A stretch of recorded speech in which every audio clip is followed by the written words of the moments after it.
ஓப்பனாக சொல்லப்போனால் எனக்கு இந்த படத்தில் பாட்டு வைக்கிறதுல உடன்பாடே கிடையாது. ஆனால் பாடல் நான் தான் ரக்ஷிதா மகாலட்சுமி வந்து சரவண மீனாட்சியில் பண்ணியிருக்கேன். சரவண மீனாட்சி கதை எல்லாமே ஒரு டேக் 2 டேக் அப்படியே டக்கு டக்குன்னு பண்ணாங்க எல்லாமே. நான் என்னென்னா அதுக்கு முன்னாடியே ஃபுல்லாக ஸ்கிரிப்டை கொடுத்துட்டு நீங்கள் அதர் ஸ்டேட் போய் பாருங்கள், நம்ம தமிழ்நாடு எவ்வளோ safe.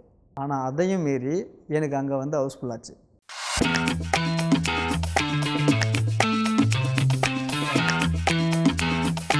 Welcome to the show spotlight viewers with me Vijay Sandhya. இன்னைக்கு நம்ம கூட யார் ஜாயின் பண்ணியிருக்காங்க அப்படின்னு பார்த்தீங்கன்னா, எக்ஸ்ட்ரீம் திரைப்படத்தோட டைரக்டர் ராஜவேல் கிருஷ்ணா சார் தான் நம்ம கூட ஜாயின் பண்ணியிருக்காரு. வாங்க ஷோக்குள்ளே போகலாம். ஹாய் சார், வணக்கம். ஹாய் மேம், வணக்கம். எப்படி இருக்கீங்க? நல்லா இருக்கேன் மேடம். ஓகே, அண்ட் எக்ஸ்ட்ரீம் படம் ரிலீஸ் ஆயிருந்துச்சு, எப்படி ஃபீல் பண்ணுறீங்க? எப்படி போயிட்டுருக்கு ஜர்னி? எக்ஸ்ட்ரீம் மூவி நாங்கள் ஸ்கிரிப்ட் எழுதும் போதே அது கண்டிப்பாக நல்லா போகுன்ற நம்பிக்கை தான். ஏன்னா மற்றதெல்லாம் ஒரு மக்கள் எப்படி அக்செப்ட் பண்ணுவாங்களோ அப்படின்ற ஒரு ஃபீல் இருந்தது. ஏன்னா நான் அவார்ட் ஃபிலிம் தான் பண்ணிட்டு இருந்தேன் அதுக்கு முன்னே. ஓகே, இப்போ தான் நான் வந்து ஒரு கமர்ஷியலாக ஒன்று பண்ணணும் அப்படின்னு சொல்லிட்டு பண்ணோம். பட்டு இது வந்து பெண்கள் பேஸ்டான ஒரு ஸ்டோரி. ஓகே, அதனால் எல்லோரும் ரிலேட் பண்ணிப்பாங்க, பேரண்ட்ஸ் எல்லாருமே இதை கொண்டாடுவாங்கன்னு எனக்கு தெரியும்.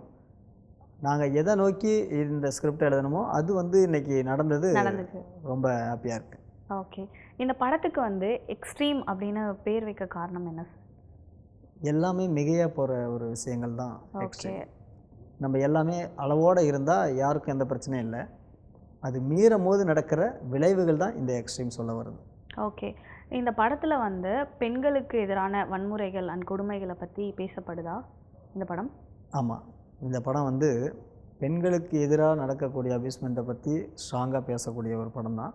ஓகே, சேம் டைம் ஆண்கள் தூண்டப்படுற விஷயங்களை பற்றியும் நாங்கள் ஸ்ட்ராங்காக சொல்லியிருக்கோம். இப்போ வந்து இதை நான் வந்து ஸ்டார்டிங் ஆரம்பிக்கும் போதே ஹீரோயின்ஸ் எல்லாம் இதை நிறைய ரிஜெக்ட் பண்ண ஒரு ஸ்டோரி தான். ஓகே, ஏன்னா அவங்களுக்கு எகென்ஸ்டாக நான் சொல்கிற மாதிரி அவங்களா ஒரு வியூவில் பார்த்துருக்காங்க. ஓகே, ஆனால் இது அது கிடையாது. நம்ம வந்து பப்ளிக் நல்லா இருக்கணும் அப்படின்றத மைண்டில் வச்சா இந்த படத்தில் எல்லாம் அக்செப்ட் பண்ணியிருப்பாங்க. ஓகே, ஏன்னா நம்ம வந்து குறை சொல்கிறதுக்காக பண்ணலை, இந்த குறையால் பெரிய ப்ராப்ளம் வந்துடக்கூடாதுன்றதுக்காக தான் நான் வந்து இப்படி ஒரு கண்டென்ட்டை பண்ணேன்.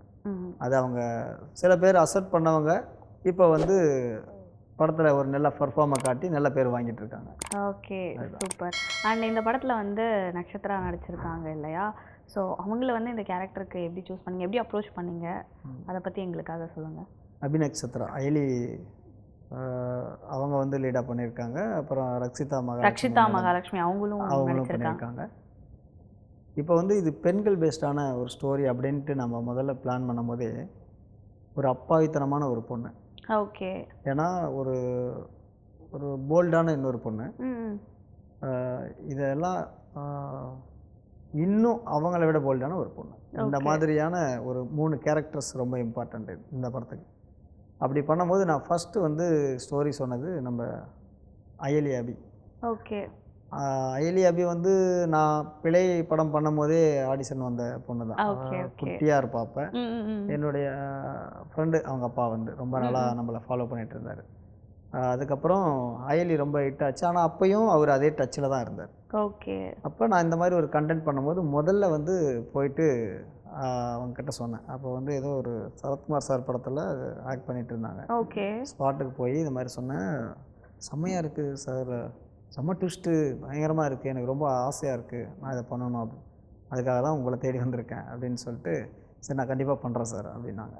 ஓகே, அதுக்கப்புறம் ரச்சிதா மேடம் வந்து பார்த்திங்கன்னா அவங்க ரியல் லைஃப்லேயே நிறைய ஃபேஸ் பண்ணிகிட்ருக்காங்க, நிறைய விஷயங்களை வந்து ஃபேஸ் பண்ணிகிட்ருக்காங்க. அது எல்லாமே பார்த்திங்கன்னா அவங்களுக்கு எகென்ஸ்டாக இருக்கட்டும், பாசிட்டிவாக இருக்கட்டும், எதுவுமே கேர் எடுத்துக்காமல் அவங்க அடுத்தடுத்த லெவல்னு செம்மையாக போயிட்டுருக்காங்க.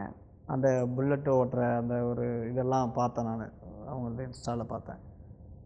இந்த மாதிரி ஒரு போல்டான ஒரு கேரக்டர் இருந்தால் நல்லாயிருக்கும், ரியலாகவும் அப்படி இருக்காங்க, நம்ம படத்துலேயும் உள் வாங்கி செம்மையாக பண்ணுவாங்க அப்படின்னு நினச்சி நான் அதுக்கு முன்னே சீரியல்லாம் எதுவும் பார்த்ததில்லை அவங்களுக்கு. நான் உப்பு கருவாடுன்னு ஒரு படம் பார்த்தேன், அதில் அவங்க ஒரு சீக்வன்ஸில் வந்தாலும் அந்த கண்ணில் அழகாக மிரட்டிட்டு போயிருப்பாங்க. ஓகே, அதுலேருந்தே எனக்கு ரொம்ப பிடிக்கும் அவங்கள. அதுக்கப்புறம் நான் சரி கேட்டு பார்க்கலான்னுட்டு கால் பண்ணும்போது அவங்க என்னுடைய ப்ரொஃபைலை நான் அனுப்பினேன். அவங்களும் அவங்களுடைய நான் தான் ரக்ஷிதா மகாலட்சுமி வந்து சரவண மீனாட்சியில் பண்ணியிருக்கேன். சரவண மீனாட்சி கதை பிக் பாஸ் அது இதுன்னாங்க. நான் அது எதுவுமே பார்த்ததில்லை, பிக் பாஸ் கூட நான் பார்த்ததில்லை. அதுக்கப்புறம் இந்த மாதிரிலாம் இருக்கணும் மேடம், இதுதான் கேரக்டர் அப்படின்னோடனே ரொம்ப அவங்களுக்கு பிடிச்சிருச்சு. பண்ணிக்கலாம் அப்படின்னாங்க. நேரில் வரும்போது அந்த ஒரு கேரக்டராக வந்து நின்றாங்க. கொஞ்சம் வெயிட் லாஸ்லாம் பண்ணிவிட்டு நீட்டாக ஓகே. அப்படி வந்து நின்றாங்க. ஓகே, எனக்கான கரெக்டான ஹீரோயின் இவங்க அப்படின்ட்டு அவங்கள செலக்ட் பண்ணோம். அதுக்கப்புறம் இந்த கிளாமர் ரோல், அந்த கிளாமர் ரோல் தான் சவாலான ஒரு ஓகே. ஏன்னா கிளாமரால் நடக்கிற விளைவுகள் அப்படின்னும் போது அதுக்கு தான் நான் நிறைய பேரை ட்ரை பண்ணேன். அப்போ எல்லாரும் சில பேர் அட்வான்ஸ் வாங்கிட்டு கூட ரிஜெக்ட் பண்ணிட்டாங்க. அதுக்கப்புறம் அட்வான்ஸ் வாங்கிட்டு அதை ரிட்டர்ன் பண்ணிட்டு பண்ணவங்களும் இருக்காங்க. பேர் வேணாம், அதுதான். அவங்க வந்து என்னென்னா அவங்க ஒன்று, ஏன்னா அவங்க வியூவில் அது தப்பு கிடையாது. அவங்களுடைய பாயிண்ட் ஆஃப் வியூவில் அங்கே இருக்கிறவங்க, அவங்களுடைய சர்க்கிளில் இருக்கிறவங்கலாம் ஒரு மாதிரி ஃபீல் பண்ணுறாங்க சார் அப்படின்ற மாதிரி சொன்னாங்க. இந்த கேரக்டரை நான் பண்ணேன்னா அப்புறம் நாங்களே அந்த மாதிரியான ட்ரெஸ்ஸை போடுறோமே, அது எங்களையே ஒரு மாதிரி சொல்கிற மாதிரி இருக்குது அப்படி இப்படின்னாங்க. சரி, ஓகே, கொஞ்சம் அட்ஜஸ்ட் பண்ணிக்க முடியுமா, ட்ரெஸ்ஸிங்கில் மட்டும் கொஞ்சம் அட்ஜஸ்ட் பண்ணிக்க முடியுமா, கொஞ்சம் கவர் பண்ணுற மாதிரி அப்படின்னாங்க. ஆல்ரெடி க்ளோஸ் பண்ணதை நான் வந்து இவ்வளோ காட்டாத அப்படின்னு சொன்னேன்னா என்ன பைத்தியக்காரன் ஆக்கிடுவாங்க. ஓகே. ஏன்னா அது நான் தான் பைத்தியம் மாதிரி அவங்கள வந்து இல்லை நீங்கள் இப்படி தான் இழுத்து போச்சுன்னு போகணும் அப்படின்ற மாதிரி ரொம்ப இதாக இருக்கும். உங்களை வேணா மாற்றிக்கிறேன், கண்டென்ட் என்னால் மாற்றிக்க முடியாதுன்னு சொல்லி நான் அவங்கள ரிஜெக்ட் பண்ணிவிட்டு வந்துட்டேன். அப்போ தான் இந்த கொல்கத்தாவில் வந்து ஹம்ரிதா ஹல்லர் அவங்களுடைய இன்ஸ்டா இதெல்லாம் பார்க்கும்போது இவங்க கரெக்டாக இருப்பாங்கன்னு பேசணும். அவங்களுக்கு ரொம்ப பிடிச்சிருச்சு. போல்டாக வந்து பண்ணாங்க. ஓகே. கேரக்டர் ஆர்டிஸ்ட்லாம் நான் இப்படி தான் செலக்ட் பண்ணேன். நான் எனக்கு இந்த கிளாமர் இதில் மட்டும்தான் கொஞ்சம் அந்த கேரக்டருக்கு மட்டும்தான் டைம் எடுத்துக்கிட்டேன். இதெல்லாம் ஃபர்ஸ்ட் ஆப்ஷனே பெஸ்ட்டாக நின்ட்டாங்க. Okay, super. And Rakshitha ma'am வந்து இதில் ஒரு மாதிரி போலீஸ் ரோல் பண்ணியிருக்காங்க. ஸோ அவங்களுக்கு இந்த படத்தில் வந்து ரொம்பவே கஷ்டப்பட்டு எடுத்த சீன்னா என்ன சொல்லுவீங்க? ரொம்பவே கஷ்டமாக இருந்துச்சு, டைம் எடுத்துச்சு ரொம்ப அப்படின்னா? இல்லை, எனக்கு இதில் நான் கஷ்டமே படல. சரியா? ஓகே. ஏன்னா எல்லாமே ஒரு டேக் 2 டேக் அப்படி டக்குன்னு பண்ணாங்க எல்லாமே. நான் என்னென்னா அதுக்கு முன்னாடியே ஃபுல்லாக ஸ்கிரிப்டை கொடுத்துட்டு உங்கள் கேரக்டரைசேஷன் இப்படி தான் இருக்கும், நீங்கள் இதுக்கு முன்னே எப்படி பண்ணியிருந்தாலும் இந்த கேரக்டர் வந்து ரியாக்ஷன் ஹைபால்னு தான் நம்மளுக்கு மேக்ஸிமம். ஒவ்வொருத்தர் எதுக்கும் ரியாக்ஷன் பண்ணணும். பட்டு 2 கேரக்டர் இருக்கும். ஒன்று வந்து ப்ரொடியூசர் ராஜ்குமார் சார், அவர் வந்து ஒரு லீடாக பண்ணியிருப்பார். அவரது ஃபுல்லாக வாட்சிங் இதிலே தான் இருக்கும். இவங்க வந்து இறங்கி ஒருத்தனை அடிக்கணும் செய்யணும்னா நீங்கள் அதுக்கு ஒரு போல்டாக இருக்கணும், அவ்வளோதான் நான் சொன்னேன். மற்றபடி அவங்களே எல்லாருமே உள்வாங்கி டக்குன்னு பண்ணிட்டாங்க. சொல்லப்போனால் நான் பண்ண படத்துல இது எனக்கு ரொம்ப ஈஸியாக இருந்துச்சு. ஆமாம், ஏன்னா நான் பண்ண ஷார்ட் ஃபிலிம் நான் ரொம்ப கஷ்டப்பட்டேன். எல்லாமே நாமளே இழுத்து போட்டு பண்ணணும், A to Z. அது அவார்டு வாங்குச்சு. அதுக்கப்புறம் பிழை பண்ணும் போதும் நம்மளுக்கு அதே நிலைமை தான். இந்த ஆர்ட் டிபார்ட்மெண்ட்டு அது இது எல்லாமே நானே பார்த்துக்கணும். ஓகே. செகண்ட் தூவலும் அப்படி தான். என்னுடைய அசிஸ்டண்ட்டுங்களை வச்சே நான் எல்லாத்தையும் முடிச்சுப்பேன். நான் மேக்ஸிமம் வந்து ஒவ்வொரு 22 டிபார்ட்மெண்ட் இருக்குது, அவ்வளோக்கும் நம்ம இழுத்தோன்னா ப்ரொஃபஷனல்ன்ற பேரில் எல்லாம் இழுத்து விட்ருவாங்க, ப்ரொடியூசரை லாஸ் பண்ணுவாங்க. இந்த படத்துக்கு அந்த மாதிரி தான் ஒருத்தன் வந்தான். எனக்கு என்னன்னா, நான் ஏன் அவன் இவன்றேன்னா, மற்றவங்களுடைய காசில் குளிர் காயணும்னு நினச்சாங்கன்னா அது யாராக இருந்தாலும் எனக்கு பிடிக்காது. நமக்கான சம்பளத்தை வாங்கிக்கிட்டு அவங்களுக்கு உண்மையாக உழைச்சாங்கன்னா எனக்கு அவங்க மேலே மரியாதை இருக்கும். பட்டு வந்தவனுங்க அப்படி கிடையாது. எனக்கு தெரியும் நான் ஆர்ட் டிபார்ட்மெண்ட்லேருந்து வந்தவன், தோட்டாதாரணி சார் லைன்லேருந்து வந்தவன் நான். எனக்கு தெரியும் இது 100 ரூபா தான் பொருள் அப்படின்ட்டு என்கிட்டே 1000 ரூபான்னு பில்லை போடுவானுங்க. கேட்டால் போயிட்டு வந்தது சாப்பிட்டது திங்கினது அது இதுன்னு வானுங்க. எனக்கு அதெல்லாம் பிடிக்காது. அவனையும் தூக்கிட்டேன். ஒரே ஒரு ஃபில்லரில் வந்து டெட் பாடி இருக்கணும். அந்த சீக்வன்ஸ் பண்ணும்போது தான் இந்த ஒரு மோதல் வந்தது எனக்கும் ஆர்ட் டைரக்டருக்குமே. ஃபஸ்ட்டு இதிலே அந்த மாதிரி ஒரு தப்பு பண்ண பார்த்தானுங்க. பில்லரில் நம்ம எப்படியும் மேலே ஷாட் வந்து ஹெலிகாம் காட்ட போகிறோம். ஹெலிகாம் அப்படின்னும் போது ஃபுல்லாக வந்து டீட்டெயில் தெரியாது. அதை வந்து இல்லை சார் ஃபுல்லாகவே நம்மளுக்கு வந்து காங்கிரீட் போட்டு ஃபுல்லாகவே ஃபில் பண்ணணும் அப்படின்னுவோம். எம்டி பாக்ஸில் ஃபுல்லாகவே காங்கிரீட்டை ஃபுல்லாக போட்டு நம்ம வந்து எடுத்துகிட்டு இருந்தால் அது என்றைக்கு பாக்ஸில் ஃபில் பண்ணி அது காஞ்சி கலட்டி என்றைக்கு பண்ணுறது? சினிமான்றது அப்படி இல்லையே, சீட் பண்ணுறது தானே. அந்த ஒரு ஷார்ட் அண்ட் ஸ்வீட்டே தெரியாத இருக்கானடா அப்படின்ட்டு தான் இதை நான் 5 மினிட்ஸில் பண்ணுறேன் பார்க்குறியா அப்படின்னா, 5 மினிட்ஸில் நான் பண்ணுறேன் பார்க்குறியா, 5 மினிட்ஸில் எப்படி சார் இதை நீங்கள் ஃபில் பண்ணுவோம், டே பாக்ஸை கட்டுறா அப்படின்னு. பாக்ஸ் எல்லாம் கட்டிட்டு நான் உடனே தெர்மாகோல் சீட்டை எடுத்துகிட்டு வந்து ஃபுல்லாக கட் பண்ணி அதில் வந்து நம்ம cement colour dark grey colour, நான் ஆர்டிஸ்ட்டு, அதனால் கலர் வந்து கலரை பண்ணிவிட்டு இந்த சும்மா பரங்கி மரத்தோடைய இலை இருக்கும் இல்லையா, அந்த இதில் வந்து கட் பண்ணி அந்த ஹோல்ஸ் மாதிரி வரும் இல்லையா, அந்த பைப் மாதிரி இருக்கிறத எடுத்து ப்ரௌனில் கலர் அடித்து கம்பி மாதிரி மாட்டி விட்டு ஹெலிகாமை வச்சு ஷாட் எடுத்துகிட்டு போயிட்டேன்ட்டேன். அதுக்கப்புறம் அடுத்த நாள் நான் உன்னை செட்டில் பார்த்தேன்னா கொண்டுருவேன் கிளம்பிட்டேன் அப்படின்ட்டு. ஏன்னா நமக்கு தெரியும் இது எவ்வளோ தான், கிட்டத்தட்ட அது எவ்வளோ ஆச்சு, மிஞ்சி போனால் ஒரு 50 ரூபா இருக்கும், அவ்வளோதான். இதுக்கு ஏன்டா 1000 ரூபாய் பண்ணுறீங்க? இப்படி தான் இழுத்து விட்டுறாங்க. சினிமா வந்து 1 கோடியில் பண்ணக்கூடிய ப்ராஜெக்ட்டை 5 கோடி வரைக்கும் இழுத்துருவாங்க. ஓகே. நான் அது எல்லாமே படிச்சுட்டு வந்தவன். நான் படித்தது மாஸ்டர் ஆஃப் ஃபைன் ஆர்ட்ஸ். ம் ம் ம். அதனால் நான் ஆர்ட் அப்படின்றதுனால ஆர்ட்டில் என்ன ஏமாற்ற முடியாது. அது என்னுடைய சீனியர்ஸ் எல்லாமே இன்றைக்கி ஆர்ட் டைரக்டருங்க எல்லாமே என் சீனியர்ஸ் தான். ஓகே. அதுதான். ஓகே. அண்ட் வந்து இங்கே இது பெண்களுக்கான ஒரு படம் இல்லையா? ஸோ உங்களோட ஒப்பீனியனில் இந்த தமிழ்நாட்டில் வந்து பெண்களுக்கான வன்முறைகள் அண்ட் கொடுமைகள் எந்த அளவுக்கு இருக்குது அப்படின்னு நீங்கள் நினைக்கிறீங்க? ஏன்னா இன்னும் நடந்துகிட்டே தான் இருக்குது நிறைய விஷயங்கள். இல்லைங்க, எல்லாருமே குறை தான் சொல்லிட்டு இருப்போம். நீங்கள் அதர் ஸ்டேட் போய் பாருங்கள், நம்ம தமிழ்நாடு எவ்வளோ சேஃபு. ஓகே. அதர் ஸ்டேட் போய் பார்த்தீங்கன்னா தெரியும். அப்படி நடந்து போகும்போது நம்மக்கிட்ட இருக்கிறது நம்மளுக்கு சொந்தமானது நம்மளுக்கு இல்லாமல் போயிடும். என்னுடைய ஸ்டூடெண்ட் பேரண்ட்டு சொன்ன ஒரு உண்மை சம்பவம் தான். ஓகே. அண்ணா நகரில் எந்த பிரான்ச்சஸ் நிறைய இருக்குது, rain drop school of ஆர்ட்ஸுங்க. Anna Nagar இதில் வந்து சொல்லுவாங்க, இங்கே மாற்றி மாற்றி குறை சொல்லிகிட்டு இருக்கோம். டிஎம்கே வந்தால் ஏடிஎம்கேவை குறை சொல்கிறது, ஏடிஎம்கே வந்தால் டிஎம்கே, யார் வந்தாலும் குறை சொல்லி வந்த பின்னாடி அவங்களாலையும் அது பண்ண முடியாது. அப்படி தான் எல்லாருமே இது பண்ணிகிட்டு இருப்பாங்க. ஆனால் அவங்க சொன்னது நம்ம டெல்லி நம்ம டெல்லின்னு மட்டும் இல்லை, மற்ற அதர் ஸ்டேட்டை கம்பேர் பண்ணும்போது நம்ம தமிழ்நாடு உண்மையிலே சேஃபான ஒரு இடம்தான். ஏன்னா 1-2 சம்பவங்கள் யாருக்கு எல்லாருமே போலீஸ் எல்லா வீட்டு முன்னாடியெல்லாம் நிற்க முடியாதுங்க. அவங்க என்ன சொல்லுவாங்க, டெல்லியில் நாங்கள் நடந்து போகும்போது இப்படி திரும்புறதுக்குள்ளே செயின் காணாமல் போயிருக்கு. ஆனால் நம்ம இதில் அப்படி கிடையாது. இங்கே தான் நான் சேஃபாக வந்து ஃபீல் பண்ணுறேன் தமிழ்நாட்டை. அதனால தான் நாங்கள் அங்கேருந்து இங்கேயே வந்துட்டோம்.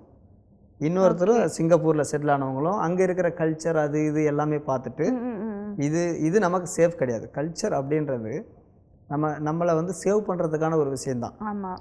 அது அங்கெல்லாம் ஃபாலோ பண்ணல அப்படின்னும் போது நமக்கு எதுக்குமே அது வந்து சப்போர்ட் இல்லை, அதாவது வந்து சேஃப்டி இல்லை. சேஃப்டியான இடம் எது, நம்ம கல்ச்சரை ஃபாலோ பண்ணுறது. அப்போ நம்ம நாட்டுக்கே போயிடலாமேன்னு சொல்லிட்டு அவங்க திரும்பி வந்தவங்க தான். இந்த மாதிரி நிறைய பேர் இங்கே வந்திருக்காங்க. தமிழ்நாட்டு இன்றைக்கி மெயின் இந்த அண்ணா யூனிவர்சிட்டியில் நடந்த சம்பவம் தான். அந்த சம்பவத்தை வச்சு தான் நம்ம இடத்துல வந்து பெண்களுக்கு சேஃப்டி இல்லை, ஆண்களுக்குமே இல்லை. நம்ம பார்த்துக்க வேண்டியது தான். நம்ம சேஃபாக இருக்க வேண்டியது தான். இப்போ அந்த பொண்ணெல்லாம் வந்து பார்த்தீங்கன்னா என்ன சொல்லுவாங்க, அந்த பொண்ணு போன டைம் சரியில்லை, அந்த பொண்ணு சரியில்லைன்னு ஒரு பக்கம் பேசுகிறாங்க. இன்னொரு பக்கம் என்ன சொல்கிறாங்க, பெண்கள் எப்படி இருந்தாலும் இந்த போலீஸ் பாதுகாக்கணும், இவங்க யூனிவர்சிட்டியில் பாதுகாக்கணும், அது இதுன்னு அவங்களுடைய ஒரு வியூவில் சொல்கிறாங்க.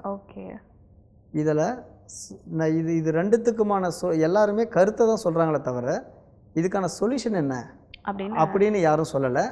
அதை இந்த படம் சொல்லும். அதை சொல்லுது. அதனால தான் அக்செப்ட் பண்ணாங்க ஆடியன்ஸ். இப்போ நம்மளது பெரிய தேட்டர் தான், நம்ம சென்னையில் வந்து ராக்கி தேட்டர் நல்லா தெரியும். ஏன்னா அவங்கள நான் தப்பு சொல்லலை, எதாக இருந்தாலும் ஒரு ஹீரோ படத்துக்கு ஒரு இம்பார்ட்டன்ட் கொடுப்பாங்க. இது ஃபீமேல் சப்ஜெக்ட்டு, இது என்னன்னு தெரியாது, இந்த சப்ஜெக்டை பற்றி அவங்களுக்கு தெரியாது. சரி ஒரு ஷோவாவது கொடுங்கன்னு நாங்கள் கெஞ்சி தான் கேட்டோம். நைட்டு ஷோ தான் கொடுத்தாங்க. எங்களுக்கு ஒரு பெரிய மைனஸ் இங்கே என்னாச்சுன்னா, ஒன்று கொடுத்தா ஏர்லி மார்னிங் இல்லைனா நைட்டு ஆடியன்ஸ் எல்லாம் ஒன்று மார்னிங் வர முடியாது, அவ்வளோ சீக்கிரம் எழவே மாட்டோம். நம்ம இடத்துல 10 மணிக்கு தான் எழுவாங்க. ஆனால் 10 மணிக்கு தான் அவங்க ஷோ 10 மணிக்கே போட்டுருவாங்க. யாரும் அப்போ வர மாட்டாங்க. ஈவினிங் அதே மாதிரி நைட் எல்லாம் படுத்த பின்னாடி 10 மணிக்கு அங்கே ஆரம்பிப்பாங்க. யார் தூக்கத்தை கிட்ட பார்க்க முடியாது.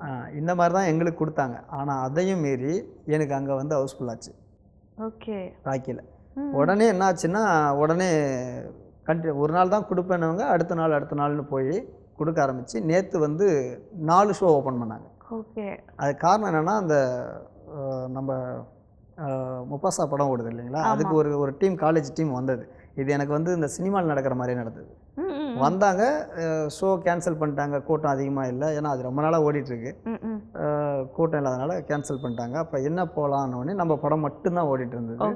டப்புன்னு இங்கே போந்தாங்க. ஸ்டார்டிங்கில் எல்லோரும் மாதிரி தான் வந்து கொஞ்சம் அலப்புற பண்ணு கலாச்சிட்டு அப்படி இப்படின்னு இருந்துச்சுங்க பசங்க. அதுக்கப்புறம் டப்புன்னு பார்த்தா சைலண்ட் ஆனாங்க. படம் ஓட அப்படியே சைலண்ட் ஆனாங்க. ஃபோன் பண்ணுறவங்களும் கம்முன்னு ஃபோனை வச்சாங்க. அப்படியே ரொம்ப சின்சியராக பார்க்க ஆரம்பித்தாங்க. அது எண்டில் வந்து கிளாப் பண்ணிவிட்டு பசங்க வெளியே வந்தாங்க. எனக்கு அப்போ தான் அப்பா நம்ம ஏன்னா பசங்களும் அக்செப்ட் பண்ணுறாங்க, பெண்களும் அக்செப்ட் பண்ணுறாங்க. ஏன்னா 2 பேரில் எது நெகட்டிவிட்டி ஆனாலும் ஒரு பக்கம் குறையும், தப்பாக எதனா ஒன்று சொல்லிடுவாங்க. அப்படியே போனாங்க. நான் வெயிட் பண்ணியிருந்தேன். என்னுடைய சர்க்கிள்லாம் என்னை வந்து பாராட்டு போனாங்க.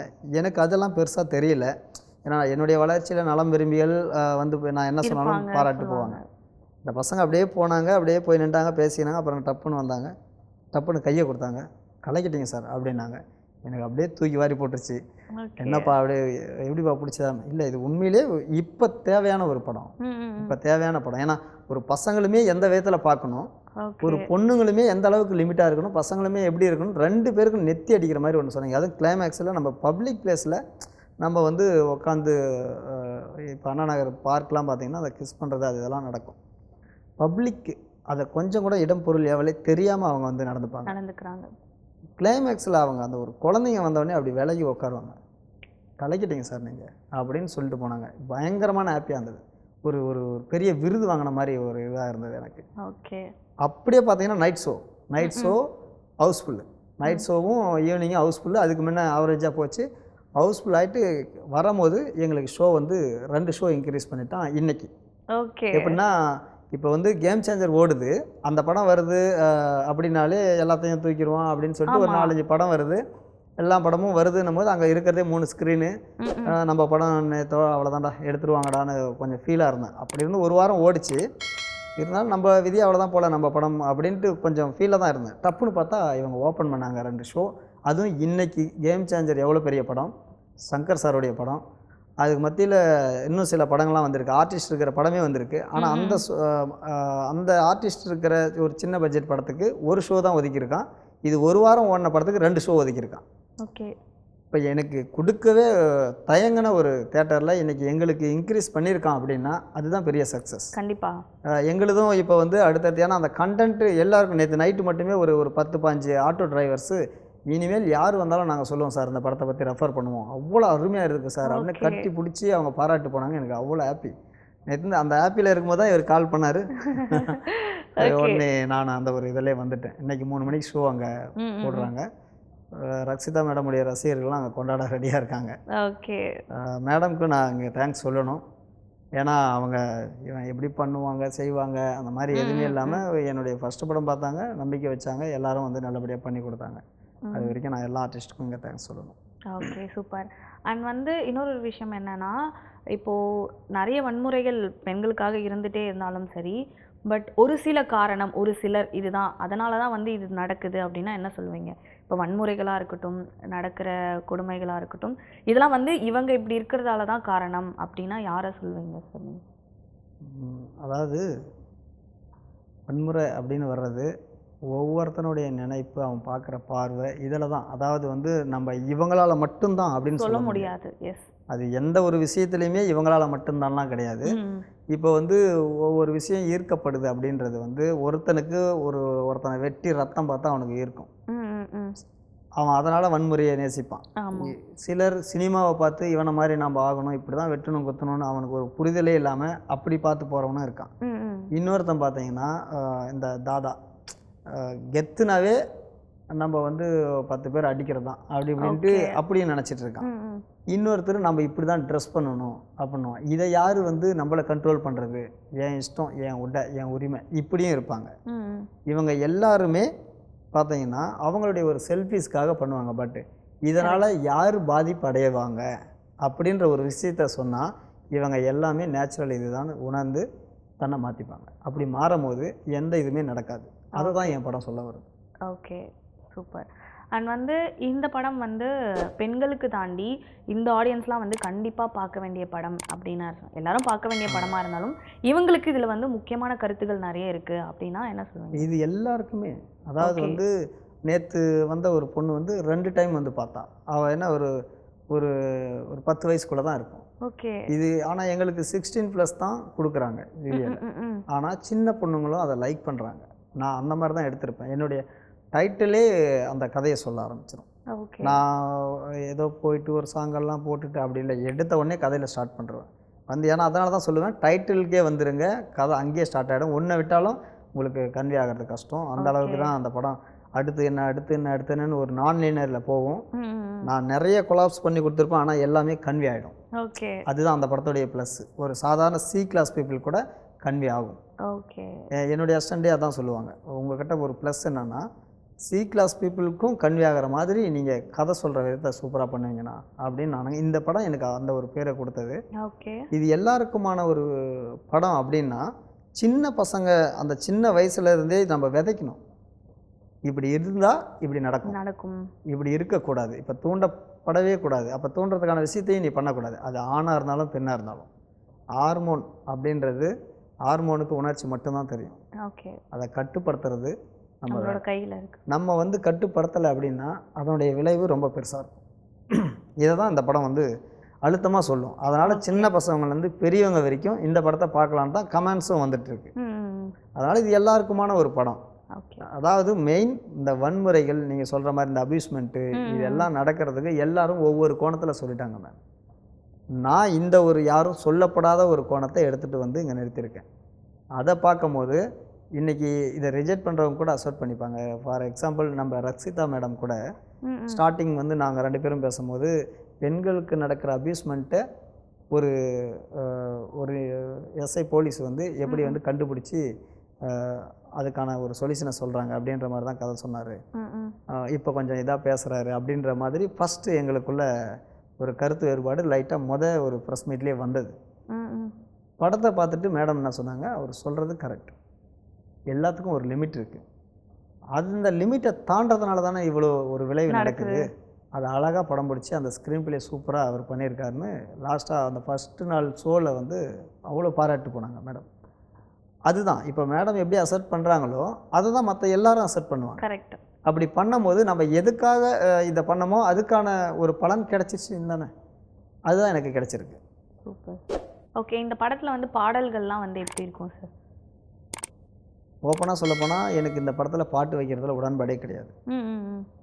ஆனால் பாடல் நம்ம ஏன் வைக்கிறோம் அப்படின்னா அந்த ரிலேஷன்ஷிப்பை நல்லா ஸ்ட்ராங் பண்ணுறதுக்காக, ஒரு அப்பா மகள் உடைய அந்த ரிலேஷன்ஷிப்பை நல்லா ஸ்ட்ராங் பண்ணணும், அவங்களுடைய அன்னோனித்தை காட்டணுன்றதுக்கான ஒரு வாண்டேஜ் இருந்தால் மட்டும்தான் அது ரெஜிஸ்டர் ஆகும். ஓகே, அதுக்காக நான் அதை வச்சேன். இன்னொன்று இது சின்னவங்கலேருந்து பெரியவங்களுக்கான ஒரு பாட்டு. நம்ம படம் வெறும் பிற்போக்குத்தனமாகவே யாரும் என்னடா அட்வைஸ் பண்ணுறான் அந்த மாதிரி இப்படி தான் போடணும் அப்படி தான் செய்யணும் அப்படின்னாலே ஏதோ 80s kids 90s kids boomer uncle அந்த மாதிரிலாம் வந்து போயிட்டு அது எதுவுமே இருக்கக்கூடாது. அவங்க என்ஜாய் பண்ணணும். அந்த விஷயம் அவங்களுக்கு ஃபேவராக சொல்லி அதை ஃபைனல் என்ன ஆகுது. இப்போ இதுக்கு அந்த ஒரு விஷயத்தை நான் சாங் பண்ணணும் அப்படின்றதுக்காக தான் அந்த குழந்தைங்கள்லேருந்து பெரியவங்களுக்கு வரைக்கும் என்ஜாய் பண்ணுற மாதிரி ஒரு சாங், ஒரு பர்த்டே சாங்னு ஒன்று வச்சோம். அதுவும் செம்மையாக இருக்கும் சாங். மியூசிக் டைரக்டர் 2மே எனக்கு சூப்பராக பண்ணி கொடுத்தான். அவன் மியூசிக் வந்து என்னுடைய ஃப்ரெண்டு தான், ராஜ் பிரதாப். அப்புறம் எடிட்டரு ராம்கோபி, ஆல்ரெடி என்னுடைய படத்துக்கு எல்லாமே அவர் தான். அப்புறம் ஐயப்பன் சார் சூப்பராக அவருடைய ஒர்க்கும் பண்ணார். ராஜேஷ் சாருடைய டிஐயும் செம்மையாக பண்ணி கொடுத்தாங்க. அவங்களாம் ரொம்ப ஐயப்பன் சார், ராஜேஷ் சார் பெரிய சீனியர், அவங்களாம் பெரிய பெரிய படத்துங்களுக்கு பண்ணுற ஆளுங்க. என்னுடைய படத்துக்கு அவங்க பண்ணாங்க. இந்த மாதிரி டெக்னீஷியன் சைடில் எல்லாருமே எனக்கு நல்லா சப்போர்ட் பண்ணாங்க. அதனால் எனக்கு ரொம்ப ஈஸியாக இருந்துச்சு. ஆமாம். ஓகே, அண்ட் ஃபஸ்ட்டு வந்து எங்களுக்கு தூவல் படத்தை கொடுத்தீங்க, அண்ட் இப்போ வந்து ஒரு சூப்பரான கமர்ஷியல் ஃபிலிம். அடுத்து என்ன மாதிரியான படங்கள் பண்ண? இல்லை, இப்போ நான் இனிமேல் அவார்ட் ஃபிலிம் பண்ணுற ஐடியா கிடையாது. ஓகே, ஏன்னா அவார்ட் ஃபிலிம் என்ன வந்து நானும் ஒரு படம் என்னால் பண்ண முடியும் லைவாக அப்படின்னு காட்டுறதுக்காகவும், என்ன வந்து ஒரு டைரக்டராக காட்டுறதுக்காகவும் நான் வந்து அவார்ட் படம் பண்ணேன். ஓகே, அடுத்து நான் வித்தியாசமான அதாவது பிழை அப்படி தான் நான் பண்ணேன். தூவலும் வந்து பார்த்தீங்கன்னா தூவல் சொல்லிட்டு தான் பண்ணேன், இது வந்து அவார்ட் அதிகமாக, அதனால் அதுவும் அந்த பேஸ்லேயே போனது. இதுக்கப்புறம் இது பண்ணுறது நான் வந்து இது பக்காவாக கமர்ஷியலாக எடுத்த உடனே நான் பிஸ்னஸ் பண்ணலாம் அப்படின்னு சொல்லிட்டு பண்ண படம். ஓகே, அந்த இதுவும் இப்போ நடக்குது. அடுத்தது பண்ணால் இதை விட இன்னும் பயங்கரமாக ஒன்று நான் ஹாரர் பண்ணுவேன், இல்லைன்னா பக்கா கமர்ஷியல் பண்ணுவேன், இல்லைனா செம்ம காமெடி, இல்லைனா சரியான ரொமான்ஸ். ஓகே, ஏன்னா எங்கிட்ட அதுக்கு எல்லாத்துக்குமான இது இருக்குது. நான் ஆல்ரெடி சொல்லியிருக்கேன், Manivannan sir, Sundar C sir மாதிரி தான் நம்ம வரணும்னு ஆசை. காரணம் அவங்களுடைய ஜானரை யாராலையும் வந்து யூகிக்க முடியாது. ஓகே, இந்த பையனுக்கு எது கொடுத்தாலும் கலைக்கிடுவான், அந்த பேர் மட்டும் அடிக்கணும், அவ்வளோதான். ஓகே, அண்ட் சூப்பர் சார், இவ்வளோ நேரம் வந்து நிறைய எக்ஸ்ட்ரீம் படத்தை பற்றி நிறைய விஷயங்கள் ஷேர் பண்ணியிருந்தீங்க. Thank you so much for coming. Thank you. என்ன நேயர்களே, இன்னைக்கு ஷோ ரொம்பவே சூப்பராக போயிருக்கோன்னு நினைக்கிறேன். இதே மாதிரி சூப்பரான ஷோவில் நான் வந்து உங்களை மீட் பண்ணுறேன். Until then, bye bye from Sandhya.